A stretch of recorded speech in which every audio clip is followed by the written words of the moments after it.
Let's meet two families. The first family is the Jacksons. They rent a two-bedroom apartment. Every month, a large part of their income goes straight to their landlord. They have moved 3 times in the last 5 years. Each time, the rent went up in their old neighborhood, pushing them farther from the city center where the best jobs are. Their children have had to change schools with each move, making it hard to form lasting friendships or get consistent support from teachers.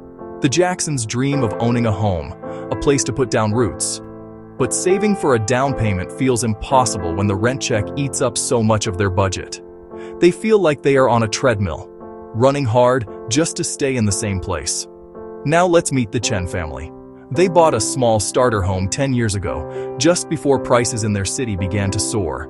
At first, their monthly mortgage payment was a stretch, but over the years, their incomes grew while their fixed mortgage payment stayed the same. The value of their house has more than doubled. That growth in home equity became a safety net. Their children attend the same well-regarded public school they have been zoned for since kindergarten. The Chens feel secure. They are not just paying for shelter, they are building wealth, creating a foundation for their children's future and their own retirement. These two stories are not just anecdotes. They represent a fundamental divide in our society. The difference between renting and owning has become one of the primary drivers of inequality. For most Americans, their home is their largest financial asset. Homeowners are not just living in their homes, they are living inside their largest savings account.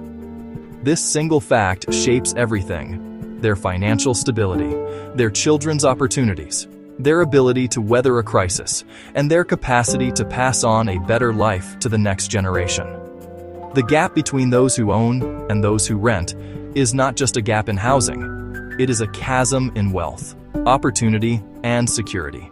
The numbers tell a stark story. The median homeowner in America has a net worth of nearly $300,000. For the median renter, that number is just over $6,000. That is a nearly 40-fold difference. This isn't because homeowners are necessarily smarter or work harder. It is because the system of housing has become a powerful engine for wealth creation for those who can get on the property ladder. After the 2008 financial crisis, something fundamental shifted in the housing market. Many small-time builders went out of business. Banks became much stricter about lending for new construction projects. As a result, the country stopped building enough homes to keep up with the number of new households being formed. For over a decade, we have been in a state of chronic undersupply. Economists estimate that the United States is short somewhere between 4 and 7 million homes. This is a massive deficit, built up year after year. It is a simple, brutal equation of supply and demand. When there are not enough houses for everyone who needs one, the price of the houses that do exist goes up. This shortage created a windfall for existing homeowners. Their properties became more and more valuable, not because of any improvements they made, but simply because housing became scarcer. Between 2012 and 2022, American homeowners collectively gained over $15 trillion in housing wealth. This was a passive accumulation of fortune, a reward for being in the right place at the right time. For families like the Chens, their home's rising value was a powerful financial tool. It meant they had collateral for loans, a nest egg for retirement, a powerful asset to pass on to their children. This wasn't money they had to actively earn. It was wealth that grew while they slept. The government actively encourages this wealth building through policy. For millions of American families, the dream of saving money is crushed by a single, relentless expense: rent. Over the past 2 decades, rents have consistently risen faster than wages in nearly every major city across the country. This means that each year, a larger and larger slice of the average renter's paycheck is consumed by their housing costs. In many places, it is now common for families to spend 30%, 40%, or even 50% of their income just to keep a roof over their heads. This leaves precious little for everything else: food, transportation, healthcare, and critically, savings. It is a state of permanent financial precarity, where one unexpected car repair or medical bill can lead to a spiral of debt or even eviction. Think of a young woman named Maria, a certified nursing assistant. She earns a decent wage, but her rent has increased by $300 over the last 2 years, while her hourly pay has only gone up by $1. She wants to go back to school to become a registered nurse, which would significantly increase her earning potential. For generations, buying a first home was a key milestone on the path to the American middle class. It was something a young person could achieve through hard work and diligent saving. It was something a new family could achieve through hard work and diligent saving. Today, that ladder is broken for many. Whether you can climb it often depends on whether your parents can give you a boost. With home prices soaring, the biggest obstacle for most first-time buyers is the down payment. Saving up tens of thousands of dollars or hundreds of thousands in expensive cities is nearly impossible for a household paying high rent and dealing with student loan debt. This is where family wealth becomes a critical factor. A gift from parents or grandparents is now one of the most common ways young adults afford a down payment. Nearly a third of first-time buyers receive financial help from family. This creates a system of inherited advantage. If your parents were homeowners who benefited from decades of rising property values, they have the equity to help you buy a home. If your parents were renters, they likely do not have that wealth to pass on. The housing inequality of the previous generation is directly transmitted to the next. Your ability to own a home is increasingly determined not just by your income, but by your parents' financial success. This dynamic deepens existing racial inequalities. Because of redlining and restrictive covenants, Black families, Hispanic families, were systematically excluded from homeownership for much of the 20th century. Today, there's a massive racial gap in homeownership. Nearly 75% of white families own homes. Under 50% of Black families own homes. Under 50% of Hispanic families own homes. This isn't just a housing gap, it's a monumental wealth gap. Home equity is the primary source of wealth for most families, so the disparity is passed down across generations. Where a child grows up has a powerful influence on their future. Their zip code can be a better predictor of their long-term success than nearly any other single factor. This is because housing is inextricably linked to the quality of schools, the safety of neighborhoods, and the presence of community resources. In the United States, public school funding is largely based on local property taxes.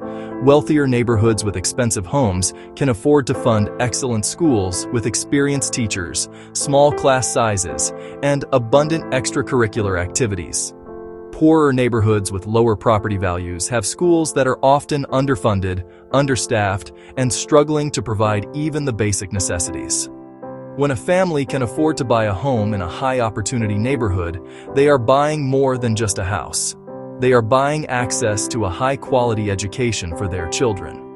For a family like the Chens, their stable housing means their kids attend a school with a strong academic reputation, which gives them a significant advantage in their educational journey. For a renting family like the Jacksons, housing instability often means their children are bounced between under-resourced schools. Each move disrupts their learning, severs their social ties, and forces them to constantly adapt to new environments. Research has shown that children who move frequently have lower test scores and are less likely to graduate from high school.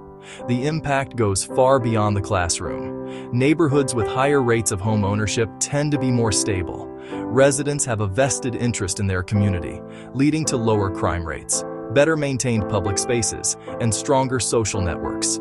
Children who grow up in these environments are exposed to more positive role models and have access to safer places to play. Conversely, children in transient, low-income rental neighborhoods are more likely to be exposed to violence, environmental toxins like lead paint, and chronic stress. This toxic stress can have lasting effects on brain development, physical health, and long-term earning potential. Economist Raj Chetty's groundbreaking research has shown this connection with stunning clarity. By tracking millions of children into adulthood, he found that children who move from a low-opportunity neighborhood to a high-opportunity one see significant increases in their future earnings. The effects are causal. The neighborhood itself creates opportunity. The housing shortage locks families out of these high-opportunity areas. When desirable neighborhoods with good schools refuse to build more housing, they are effectively pulling up the drawbridge. They are hoarding opportunity, ensuring that the children of the affluent get the best start in life, while the children of the poor and working class are left behind. A healthy economy depends on people being able to move to where the jobs are. Throughout American history, geographic mobility has been a key driver of economic growth and individual prosperity. If a factory closed in one town, workers could pack up and move to another where new industries were booming. This flexibility allowed the labor market to function efficiently, matching skills with demand. Today, however, that mobility has stalled. U.S. map with short, tangled migration arrows failing to reach coastal cities with dollar signs. Americans are moving at the lowest rates ever recorded, and a primary culprit is the high cost of housing in the country's most dynamic economic centers. Consider a software engineer in a mid-sized city. Who gets a job offer in a major tech hub, San Francisco, Boston? The new job comes with a significant salary increase. But a quick search reveals that the cost of renting or buying a home in the new city would eat up the entire raise, and then some. The cost of a simple two-bedroom apartment could be double or triple what they currently pay. Faced with this reality, many choose to turn down the better job. They are effectively trapped by housing costs. This is not just a personal problem for that worker, it is a problem for the entire economy. The company misses out on the best talent, and the workers' skills are not being put to their most productive use. This lack of mobility slows down economic growth for everyone. When companies in innovative sectors cannot hire the workers they need, their growth is constrained. This means less innovation, fewer new products and services, and slower overall productivity growth. The housing shortage in our most prosperous cities acts like a bottleneck on the national economy. It prevents the efficient allocation of our most valuable resource, human talent. Instead of a dynamic system where people move to opportunity, we have a stagnant one where people are locked in place, unable to climb the economic ladder because the rungs in high-opportunity areas are priced out of reach. This phenomenon particularly harms workers without a 4-year college degree. While a highly paid tech worker might struggle with the cost of housing in a superstar city, a construction worker, a restaurant cook, or a home health aide finds it simply impossible. The very people needed to make a city function cannot afford to live there. This leads to labor shortages in essential services, long and grueling commutes for those who are forced to live hours away from their jobs, and a growing geographic segregation between high-wage knowledge workers and low-wage service workers. The housing crisis is not just preventing people from moving up, it is making it harder for our cities to function at all. For decades, we have recognized that housing is expensive, but our attempts to fix the problem have largely failed. This is because we have consistently focused on treating the symptoms rather than the underlying disease. Most of our policies are demand-side solutions. We give people money to help them afford expensive housing, but we do little to address why the housing is so expensive in the first place. For example, programs like housing vouchers, first-time homebuyer tax credits aim to boost people's purchasing power. But when the number of available homes is fixed, giving more people more money to chase the same small number of units just ends up bidding the prices even higher. Imagine an auction for a rare painting. If the government gives every bidder an extra $1,000, the final price of the painting will simply go up by $1,000. The bidder, who was already the richest, is still the one most likely to win. Housing markets work in a similar way. Demand-side subsidies, without a corresponding increase in supply, often get absorbed by landlords in the form of higher rents and by home sellers in the form of higher sale prices. These policies can feel good and provide temporary relief to some families, but they fail to solve the fundamental problem of scarcity. In some cases, they can even make it worse by pouring more fuel on the fire of housing inflation. The root of the problem is on the supply side, and the biggest obstacle to supply is local zoning laws. In most American cities, it is illegal to build anything other than a single-family detached house on the vast majority of residential land. These restrictive zoning codes prevent the construction of duplexes, townhouses, small apartment buildings that could provide more homes at a lower cost. These laws are often defended by existing homeowners who worry that new development will change the, character of their neighborhood or lower their property values. This NIMBY sentiment is a powerful political force that blocks the construction of desperately needed housing. Even when projects are allowed, the approval process can be incredibly long, unpredictable, and expensive. Developers can spend years and millions of dollars navigating public hearings, design reviews, and potential lawsuits before ever breaking ground.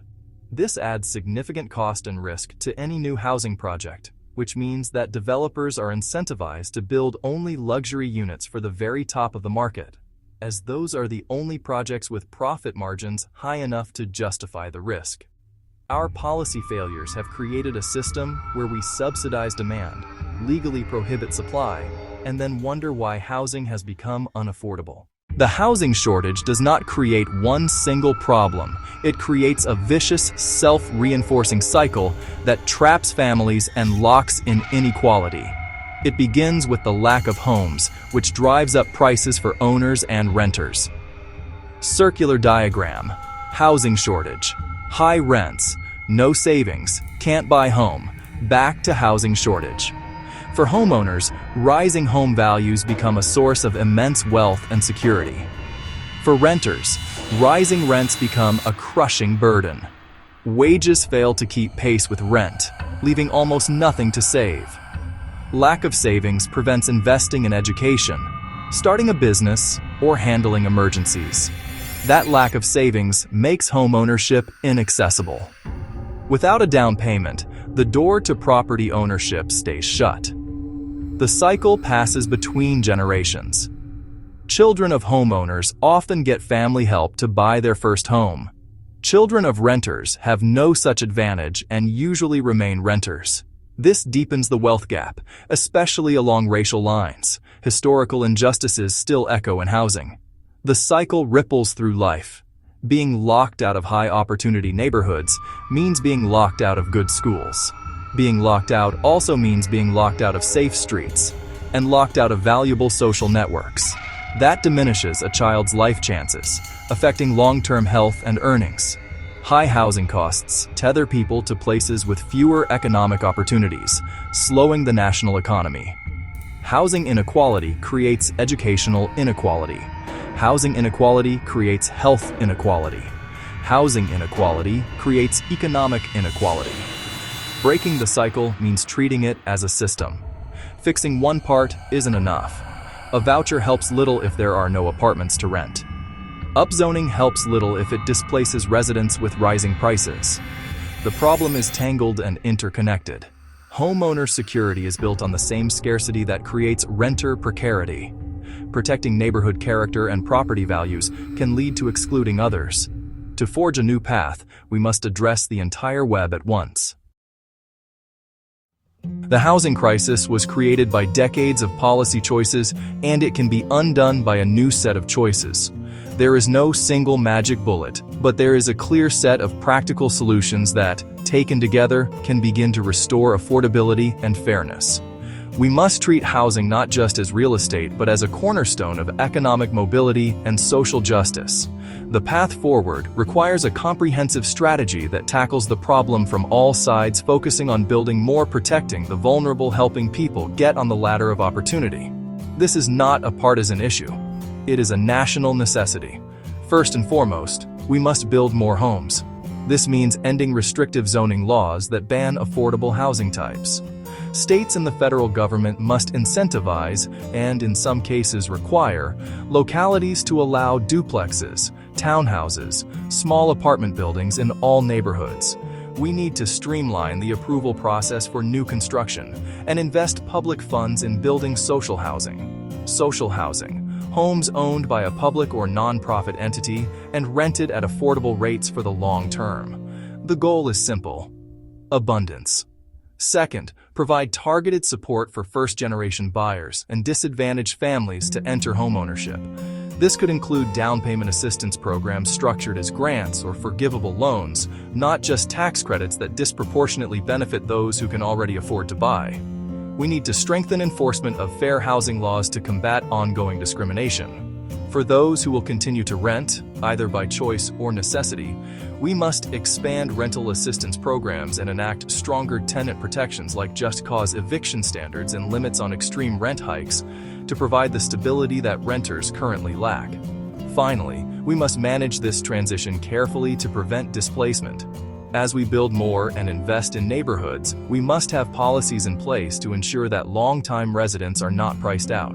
This can include property tax freezes for low-income seniors, funding for community land trusts that keep land affordable in perpetuity, and giving tenants the first right to purchase their building if it goes up for sale.